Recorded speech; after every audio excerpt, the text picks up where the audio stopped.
Mandibulise kuni bathandi bezemidlalo eMzantsi Afrika, ingakumbi kuni balandeli bebhola elikhulu ke laseMzantsi Afrika. Siyakwathetha lapha ke ngeKaizer Chiefs. iKaizer Chiefs ngoku ilungiselela ukunduluka bezawuhamba abafana abadala basingise phaa kwelasePhulukwane eNew Peter Mokaba Stadium, apho ke bazowuqobisana neqela ke leMagesi FC. iKaizer Chiefs izawudlala neMagesi FC phaa ngoLwesithathu ngo7:30 ke ngokuhlwa phaa ePhulukwane. Amatikiti ke ayafumaneka khona Shoprite, akhona Checkers, ayi-R60 umntu omdala, ibe yi-R40 abantwana. Sidlule ke lapho ke baphulaphuli ke singene kumba womdlalo. iKaizer Chiefs iya kulo mdlalo abafana abadala benempumelelo ezi-4 imidlalo elandelelana. Ukuba bayaphumelela phaa ngoLwesithathu, bawuphumelela umdlalo wesihlanu ulandelelana abafana abadala, bahleli phaa kwiposition number 3 abafana abadala. Ize ke iMagesi FC yona isemva apha eligini.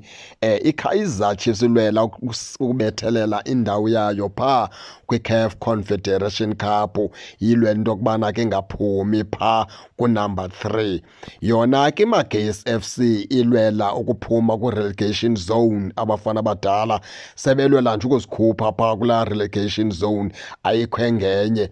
Yiyo loo nto kuthiwa ngoku izawuba lidabi noko lithanda ubaqatha, ngoba nayo ilwela ukuphuma ezembeni. iKaizer Chiefs ilwela yona ke ukuba iqualifye phaa kwiCAF Confederation Cup. Nawukhumbula ke before kuyiwe kwilaa nto zizana kwi-AFCON, iKaizer Chiefs yabetha iMagesi FC ngo2-0 uba andiphazami. Into ethetha ukuthi ke amakhosi ke noko aya kulo mdlalo noko esazi into yokubana ke iMagesi le ayibaniki ixinzelelo elikhulu, and ke iKaizer Chiefs iya inomdlandlo omkhulu. Abafana bezithembile bephumelele impumelelo ezi-4 zilandelelana. Loo nto ibanika amandla nokuzithemba ke abafana ke beqela leKaizer Chiefs. Nawukhumbula ke into yokubana ke iKaizer Chiefs ePhulukwane izawuphinda kabini kule veki, ngoba njengoba izodlala ePhulukwane ngoLwesithathu, nangomgqibelo abafana abadala bazawudlala nePhulukwane City kwapha ePhulukwane abafana abadala. Into ethetha ukuthi ke iKaizer Chiefs indlela yabo nje kule veki ibheka phaa ePhulukwane New Peter Mokaba Stadium, apho ke bazawuqala baqobisane neMagesi phaa ngoLwesithathu ngo7:30 ngokuhlwa. Xa bephuma lapho abafana abadala baphinde futhi balinde into yokubana bezawuqobisana nePhulukwane City kwaphaa ePhulukwane abafana abadala. Into ethetha ukuthi nje into yabe sePhulukwane kule veki. Baphulaphuli ke injalo ke imeko yeqela ke leKaizer Chiefs.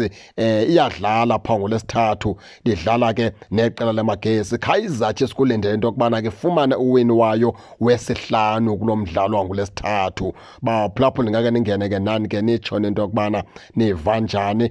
Ningakhohlwa usubscribe kule channel kuze ningaphoswa zezemidlalo endizanothulela zona kwixa elizayo kakuhle babukeli.